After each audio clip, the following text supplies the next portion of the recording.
Yo, what's good YouTube? It's Boardsy, and this is going to be a review of the Razer Orochi V2. So many people have been asking for it, and it is finally here. And man, almost everything I'm seeing about it online, it's just so obvious that these people have not tried the mouse. Okay, so I'm going to let you guys in on some crazy info. The Orochi V2 is nothing like the G305. The only similarity is that they're like wireless mice that use batteries, but holy shit, the Orochi is on a complete different level. The first thing I want to talk about is just how fast this mouse shipped. I ordered it on the first day it was available from the Razer website with their express shipping, and it shipped the next day and then arrived the day after that from Hong Kong, and I'm in New York. That was the most well-spent $10 I've ever spent. So shipping was incredible. This is a retail copy. I did not get sent it out. So yeah, now I'm going to talk about the quality, and then I will get into the shape and how it is just not a fucking egg. So this has a swappable shell, as I presume many of you know, and normally, or at least when Ponage did it, it just made the click feel terrible. But Razer actually implemented these modified 4.0 switches. I think they have better tolerances for more consistent click feeling. They feel great. I'll get into them later. But the swappable shell did not fuck up the click feeling, and the shell isn't even separated. So on paper, it would look like this mouse is gonna have pretty shitty clicks. But I can honestly say that I was pleasantly surprised, and that all of the buttons on this mouse really felt exquisite. So they were able to do the fucking customizable shell without any problems. You can get like a print on the shell. I didn't, because I thought it was like $20. Seems like a lot for that. But then when I posted that opinion on Twitter, everybody was like, wow, you're disrespecting the custom mouse painters. And I was like, holy shit, that was not my intention. So I'll probably get it at some point just to please people. But now I'm going to finish talking about the quality. There's only really one issue that I would consider even above minor, and it is because this mouse is so short. If you're claw gripping it, you're likely to touch the top of the buttons, and you can see it's not significant, but there is a decent amount of wobble on these clicks, and it might not look that bad, but if you like tilt your finger while holding the button down, you can totally feel it like grinding, and this is if you're putting a lot of pressure, but it was happening to me, so I just figured might as well tell people about it. But the shell has a very solid and strong feel. It feels like a fucking durable mouse. And I hope this can better show like the differences between the shapes, because I know from that top-down angle it does look like an egg, but it has a thumb rest. That's one like huge distinction. So the left side of the mouse and where you rest your thumb, it is extremely comfortable. It's something that caught me off guard, because this is like, think of it as like an optimized like ergonomic egg as opposed to like the standard egg shape. Because if you go into the Orochi V2 expecting it to feel similar to the G305 or G203, it's not gonna fucking happen. This mouse feels a lot more narrow. You can see that there's like a really tall hump, especially considering how short the mouse is, and it just has like an overall rounder feeling in hand. Something that I thought the mouse compared to that I haven't seen anybody else say, so I could be tripping balls, is the MM720. Both like super short mice, and when you claw grip them, it doesn't feel like the same, but it's like the same style of grip that you have to do on the mouse. Obviously the MM720 with the ring finger rest kind of fucks that up. This is another angle, but I think you guys get it by now. This is not the like standard egg shape, but I just see so many people being like, oh, overpriced G305, that I just had to like spend time just showing no. So now I want to talk about the batteries, because that's something, fuck me, that people were not a fan of as well, and I don't know, I don't see it being a massive issue. Honestly, at this point, I've reviewed enough mice to realize that people are going to bitch no matter what, unless it's USB-C, so that's just how it is, I guess. But this mouse does use batteries, and I do take issue with Razer advertising it at 950 hours of battery life, because that would presumably refer to the Bluetooth setting, but if you're gaming with this mouse, which let's be real, they might advertise it as like a laptop mouse, but this is a really fucking good gaming mouse. You're not going to get 950 hours out of that AA battery. And the thing is, this mouse probably has better battery life than the competition, like on the normal 2.4 gigahertz mode. So I just don't see the need to like just like juice up that number artificially. Also, they say that the mouse is under 60 grams, but that is without the battery, and that is just once again like really weird marketing. And I'm not usually a person to take issue with a company's marketing. Like I care about the product in hand, but that's probably the biggest issue with this mouse, just like misleading information about it. But yeah, now I'm going to tell you guys the actual weight with the provided AA battery, which is a good AA battery. It's a shame they only give you one. I wish they would give you like at least one more. And that is 72 grams. The way my scale is set up, like you just can't see it. If any geniuses can let me know how to fix that, that would be appreciated.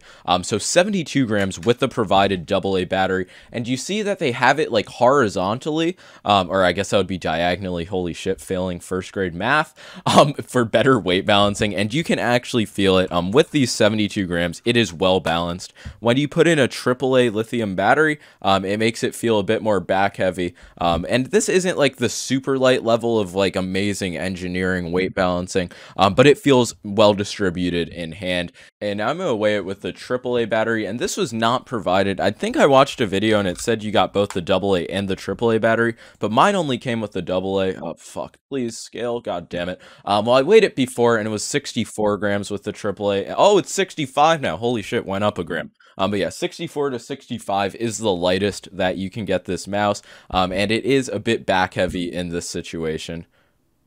So sad. And I have talked a lot about this mouse for claw so far in the video, but that's not even the main grip I've been using with this mouse. I think it's one of the best wireless mice for fingertip, and overall one of the most comfortable shapes I've used for fingertip, and that's what really surprised me, because I was not expecting to receive like a godsend wireless mouse for fingertip. I would go as far as to say that this is a better buy than a Hot ES wireless or something.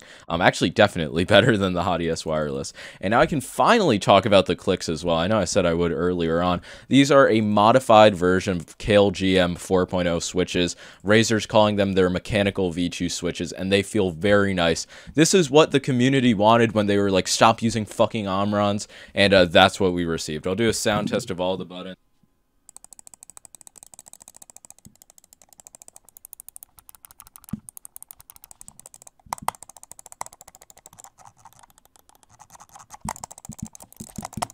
And these are just really everything you would want in a mouse click. They're light, snappy, and tactile. It's very rare to see a mouse like pull off all three, but there's a good like physical feedback response. The sound is pretty nice. I mean, nobody's really going to be hearing the clicks when you're pressing them, but it's impressive how light they are and how snappy. I really have no complaints. They do have a little bit of post-travel. I don't know if I mentioned that yet, but it's really like, these clicks are overall amazing. I'd say like a 9 out of 10.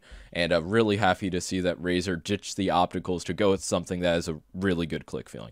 I believe the scroll wheel encoder and like everything about the scroll wheel is the same as it was on the Viper series, and it's just very nice, very well tensioned, pretty loud, but very comfortable feeling, so no complaints. The side buttons are really good. Razer totally fucked up side buttons with the Viper and the Viper Ultimate, but these are great. The Viper Mini also had good side buttons. They protrude out of the mouse a lot. They're very well positioned for whatever grip you use, really.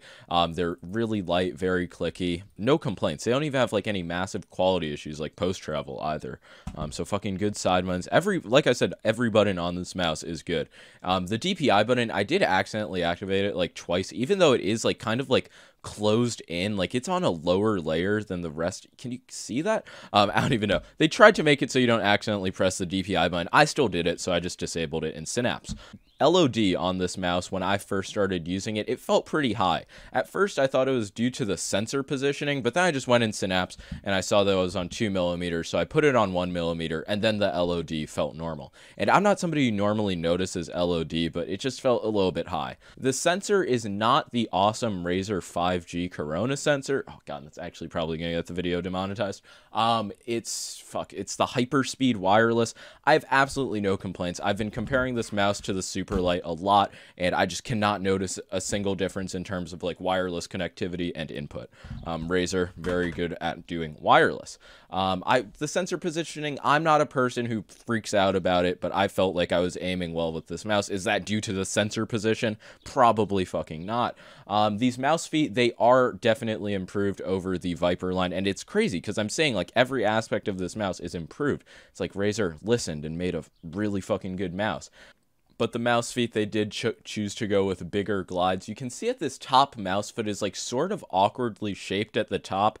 I don't really know. Maybe it's just due to the shape of the mouse itself. I'm sure there will be aftermarket feet, but I was perfectly fine with the stock feet. I've been testing so many different pads, and my only problem is that they do seem a little bit thin. I'm not sure what the spec is, so maybe they'll wear down in a few months, but overall, very good and improved. And I mentioned before that I use this mouse for fingertip grip, and I think it's just one of the most comfortable fingertip shapes I've ever used. I mentioned the thumb rest before. I think that this is like understated how like comfortable it was, and the rest of the mouse, it just felt very nice for those contact points.